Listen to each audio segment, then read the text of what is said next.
Welcome, and we're in conversation with Mr. Bernhard Maier, who's the chairman of the board and CEO Skoda. And it's a very big day for them today because big announcement in place. We've already heard about it. This is 2.0. So a new version. Please talk to us about it and say what's going to be different this time around, what it really means for Volkswagen and Skoda, and what it means with Skoda taking the lead in this new 2.0 version. Well, India 2.0 started roughly 1.5 years ago when the group board decided to hand over the responsibility for the Indian region and the Indian development to Skoda. At that time, we were in contact with a competitor here in India in order to think about whether partnering could be the best solution. But then, as of a sudden, the government changed the rules, and with 2020 onwards, Bharat Stage 6 came into place. And with that, I think we have a complete new level of technology which is required. And that meant for our partnership that we have to build up new technologies, or to do it the other way around and take technology which is already available in the Volkswagen Group, and with the MQB A0 platform, we have already everything in place what is needed for the new regulation. And this was the reason why we then sorted out whether it is feasible to bring that technology into the Indian market, localize it to the very high extent which is necessary in order to come up with a competitive solution, and that's the case.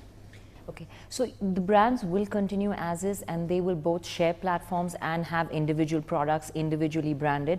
And how are you going to split that? And I mean, we've seen Volkswagen being the more premium brand and Skoda having to take a little bit of a backseat initially. But is that going to change this time around as well? Well, no, it's not the question who is sitting on the driver's seat or on the seat next to him. It is a matter of competition. What is possible in that market? And this market is one of the fastest growing markets in the world. Last year we have seen 3.2 million vehicles sold in this market, and it is expected to be 5 to 6 million in the years to come. And of course we want to take advantage out of it, and this is true for both brands. And as we are now coming up with a very competitive platform, which we are playing the same scheme in all places of the world. The platform is available, is built by Volkswagen Group, and the brands are able to use the platforms to build true Skodas on it when we talk about Skoda. And this we will do in the future as well. So we will have our Aurangabad business in place since 17 years, by the way, and so we have a lot of experience in this market, and we have seen that if we want really to be or become a relevant player, we have to build the cars in India for Indian customers, at least part of our range. So our Octavia will stay as it is. That's our bestseller, the core of our brand. The flagship, the Superb, will stay in Aurangabad, as well as the Kodiaq. And the new cars we will bring into the market will then be built most likely in Pune. Okay.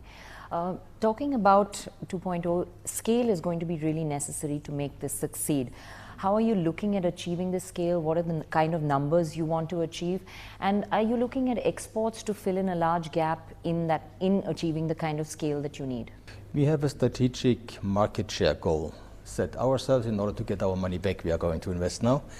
This is set by 5% by the mid of the next decade, together with both brands, Volkswagen and Skoda, more or less 50-50%. Divided by each brand. And yes, if it is necessary to fill up a gap, then export is one of the alternatives. By the way, Volkswagen is already exporting cars from India in the South American region, and this also can be an opportunity for Skoda as well. But the main focus is building with Indian developed cars, with Indian workers, with Indian suppliers for Indian customers. Talking about the exports there, you lost about 100,000 units to Mexico. Was that the reason for delay of announcing this 2.0, and was there some rethinking on this structure, and then therefore more localization and making other markets more open to brands like Skoda, like South America and South Africa? All plays a role in such a big decision as we are taking today, because we've never spent such a huge amount of money in one single market. And of course, if there's an opportunity to then serve other markets better than we do in the past or currently, we will take the chance. Okay, and coming to the investment that you've sort of earmarked, building scale, and you're now telling me that you're going to focus very strongly on made in India for India. So are you looking at that investment partly being put into a research center or a development center here in India? Yeah, and this is already under construction.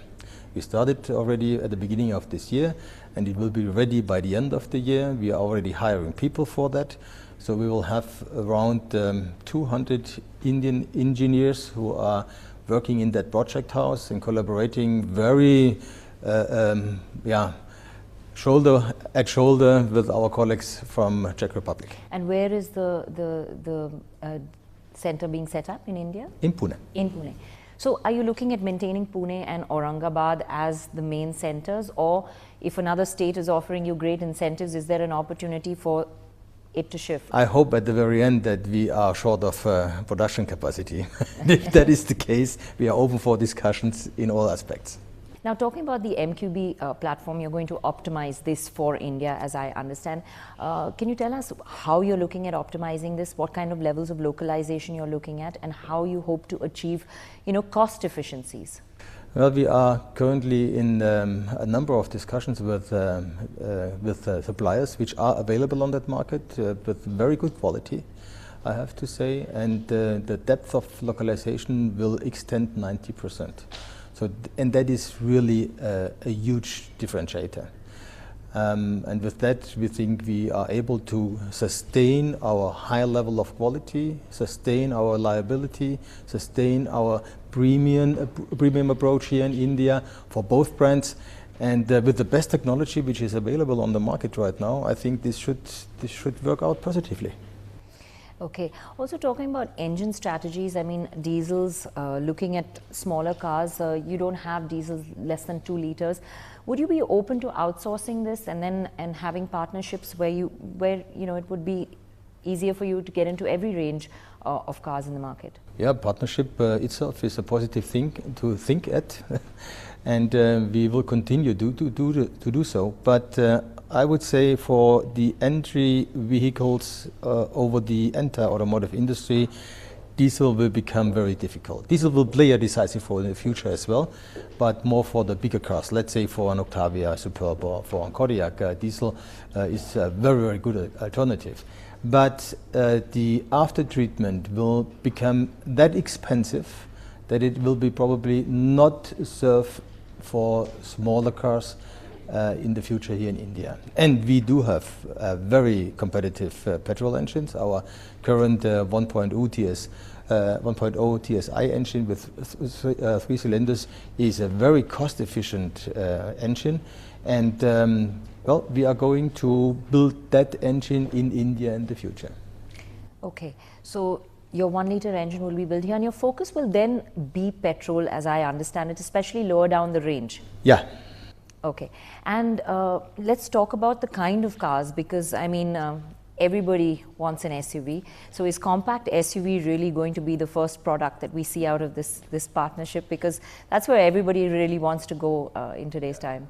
Indeed, this is amazing. It is a true success story, this SUV campaign. We started it with the Kodiaq, followed by the Karoq, and yes, in India we see a huge demand for that kind of cars. And the mid-size SUVs here in India are described as being the most dynamic segment in the entire lineup. So experts say there will be a growth potential of 75% in the next 3 to 5 years, and of course this is then also a segment we will serve, and the first car will be a mid-size SUV.